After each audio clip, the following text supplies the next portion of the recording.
So we're getting all this messaging from women, mostly, like you said, maybe gay guys, that, that's something that's super attractive. Yeah. And I would say that if I've interviewed every guy I knew, they would be like, no, thank you. Welcome to the Emily and Todd Podcast. Today we are talking about attraction. Todd, as the resident male here, what would you say makes a woman attractive? Well, I think that, first of all, I want to preface this, that this is kind of ideally what a man would want. And that is a woman who is younger, who is deemed hot, and also deemed undamaged. And what I mean by undamaged is that she doesn't have a lot of mental health issues. She doesn't have a lot of emotional baggage. She's somebody that's trustworthy. She doesn't have a lot of emotional issues. Yeah, and like trauma. No, I would say that it's not that she hasn't experienced trauma. It's that she hasn't worked through said trauma. So that's kind of ideally what a man would be looking for. I think of like what guys say they want in a first date. Like that's where my mind went when first thinking about the answer to this question. And definitely attractiveness is one of that. Like just being physically attracted to the girl. Sure. Right? You imagine that going on a first date. That's like kind of the first thing you're looking for. Yes. And then secondly, that they can have a conversation. Yes. Well, I would caveat to the first one. Yeah. Is I think for guys, it's pass or fail. Yes. Like that's it. I do believe in that. That's what I always hear. It's just a yes or no. Yeah. So it could be something where you might pass by getting a 90, or you might pass by getting a 65. But if it's below a 65, then you're probably going to get out of that date as soon as you can. Which is so interesting because there's so many girls that will spend 2 hours to get ready for a date. And when you really think about it, like that stuff probably doesn't matter. Because that might bump you up, or it might even bump you down with some guys, like if you're overdoing it. If you're putting on the fake eyelashes, you're putting filler in your lips the day before, you got like the 2-inch nails. Yes. Like for some guys, I should say many guys, they don't like that. And then, you're spending all this time thinking that you're going to like be in front of him and he's just going to like fall in love because you're beautiful. Yes. But if it's really just a yes or no, he's probably going to say yes to you without all that stuff. Yeah. If you're attractive, you don't need a lot of it. Yeah. And if you're not, it doesn't help. And sometimes it hurts. Yeah. What do you think then is the specific attributes that are physical? I mean, I think it's things like, facial symmetry and having an attractive body, which typically would mean that, for both men and women, that you have kind of a lower body fat percentage. Like, and I forgot the exact ratio, but I think it's like 0.7 as far as hip to waist ratio. Oh. And it doesn't really matter what size you are. So, for example, you could weigh like 200 pounds, and if you have at 0.7, like most men are going to be attracted to you. And if you're, 120, same thing. That's specifically for women. Yeah, so it's specifically like for women. Kind of like the hourglass. Yes. Yeah. Exactly, the hourglass, which throughout pretty much every culture, like is viewed upon as attractive. Now, most women aren't that 0.7, but it's kind of coming as close to that as possible. And it's like the childbearing hips. Yeah, absolutely. There's probably like some kind of genetic, for sure, reasoning for that. Yeah, because, I think when it comes to youth, what youth signals is fertility. And that's huge, I guess, again, especially for young guys, but it's something that it's ingrained in our biology that's what we're attracted to, even if we don't want to have kids. Oh, interesting. Yes. Yeah, because it's not like a switch then that you can just flip and No, decide. It's not like all of a sudden one day, you're going to be attracted to one type of woman, and then, you get older and, that changes. And it's something where, I mean, if you look at guys who are actually successful at this, so, look at Hugh Hefner, like one of his famous lines was like, I've always been attracted to the same type of woman. Like, I just it's like always a blonde, right? And like, but always like hourglass shape. Yeah, but always somebody in their early 20s as well. And you look at Leonardo DiCaprio. I was just going to say Leonardo DiCaprio, same thing. Yeah, like a woman hits 25 and she's gone. Yeah. You know, but I think the reality is that they're just successful at doing that. But for most men, if they were honest, they would do the same thing. Not necessarily like trading in women, but it's something where that would be their first go-to. Right. And we're just talking attraction versus, you know, if you physical actually attraction. have physical attraction versus if you have like an established relationship. Yeah. Like absolutely. it doesn't mean, you know, your 50-year-old husband that you've been married to for 20 years is like actually going to act on, you know, that physical attraction. Yeah, of course not. I think I'm speaking more about, you know, guys who are kind of single and in the dating market. They have a preference. That's what they would be going for.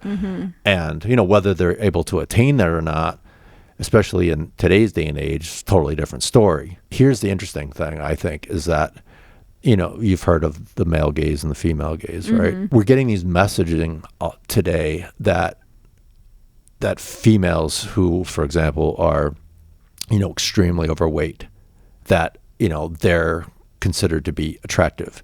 And I think that messaging is coming from women, because you don't hear any guys saying, oh man, I'd do anything to get with Lizzo.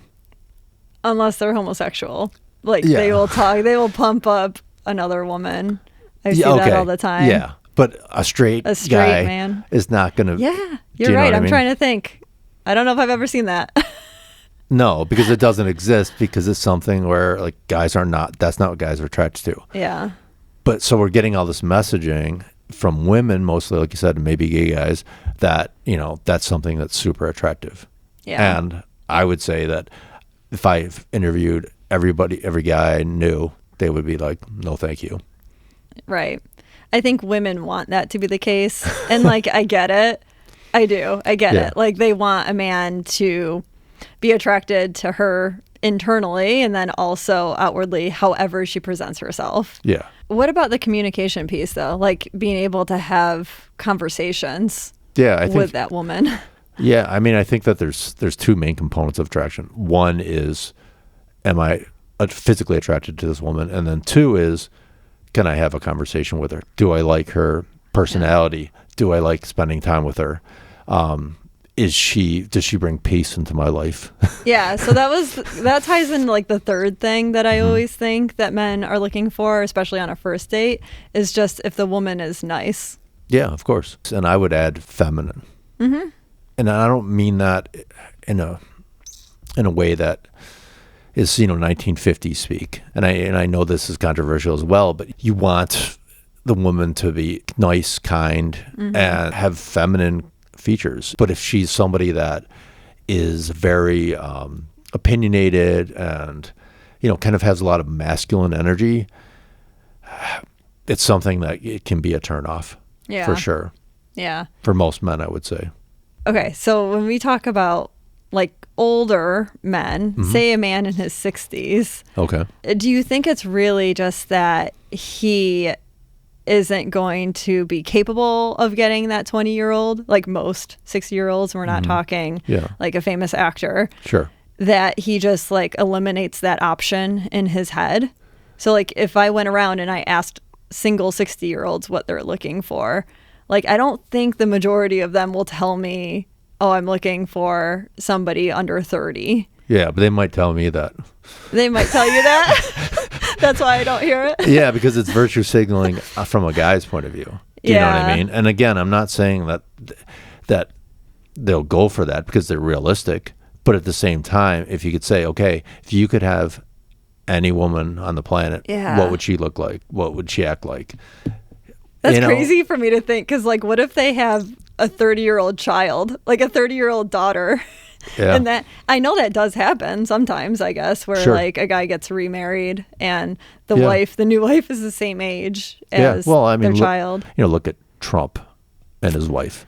Do you know what I mean? There's like a gigantic age difference. I guarantee there's a lot of like NFL owners who are billionaires who have a lot of women on the side that are in their 20s. Some of the stories are just like well known, like the Cowboys owner, like it's clear that he does that. Yeah. Well, I get it, like how women wouldn't want to maybe hear this, right? That like he's looking for youth, but we're talking about pure attraction and not like long-term relationship. It doesn't necessarily mean that Correct. he wouldn't be attracted to you anymore as you age. Yes. Because everyone's aging, of course. Of course. Yeah. And I think that the process of aging, because most of the time it's a very gradual process. It's something where if you have that attraction that is much more than just physical, then it's something that, it's not going to be that noticeable over a long period of time. But if we're talking about strict attraction, that's kind of what men are looking for. I mean, nobody is looking to meet somebody's grandmother. What do you think, though, with age gaps? Like, what if the man is older? Do you think ideally he's still looking for youth? Yes. Yes. Ouch. Yes. I think that if he had the choice between someone who's 25 and has never been married or didn't have any children versus somebody who was 40 and was divorced and had 3 kids. Right. I mean, come on. So ideally, and that's what we're Yes. talking about. Yes. It doesn't mean that that's what he would only date. No. Well, the reality is that most guys don't have the ability to lock down a relationship like that because he would have to have a lot of boxes checked for that woman to be interested in him. But it's something that if he was able to attain that, that would be his preference rather than, someone else. Right. You know what's tough? I think this is why it's going to be hard for women to listen to, is because women want to be the one that is just the most attractive to her man. Like, she doesn't need to be the top of multiple men, vying for her attention. She doesn't necessarily need that, especially just a normal average woman. But what she does want is to believe that, like, the man that she's with thinks that she is the most attractive woman. Yes. And I think that's linked to some different things, including the fact that she doesn't want him to leave or to find somebody else or, to cheat. Sure. But don't you think that's true with women as well, as far as looking at the man she's with and saying to herself, I know in my heart I couldn't do any better? Ooh, I in some ways, but I think it's like less on looks, honestly. What this guy brings to the table as far as saying, I want to be with a guy that I really believe that this is, the best that I can get. And because of that, I have no desire to look elsewhere. Right. And we are talking attraction because my mind goes to, well, she's looking for other things too, of course, like loyalty and how hardworking is he? How much does he, support her emotionally? All that stuff. But yeah, as far as like attraction, I guess it's a human thing, right? To want to see that youth, when you're actually just looking at somebody. I think that's something that is really all about fertility. Even if you don't want to have children, it's wanting to have a woman that is still in her fertile years. Yeah, I didn't realize that. I mean, I thought that depending on what the man wants, and if that's not kids, I always thought that wouldn't matter to him as much. But I guess, that does correlate with looks, Yes, absolutely. Although women are doing a pretty good job at looking like they're 20, into their 40s. Just with taking care of themselves, I think. Yeah, I don't know. I'd debate that. Women of TikTok in their 40s. Yeah, there's always some exceptions, or right? 30s. No. There's always some exceptions, and I think that, but I think people in general kind of go in one direction or another. Yeah. I think they either really take good care of themselves or they kind of let themselves go. So, but yeah, you're correct for sure. Not going to debate you on that one.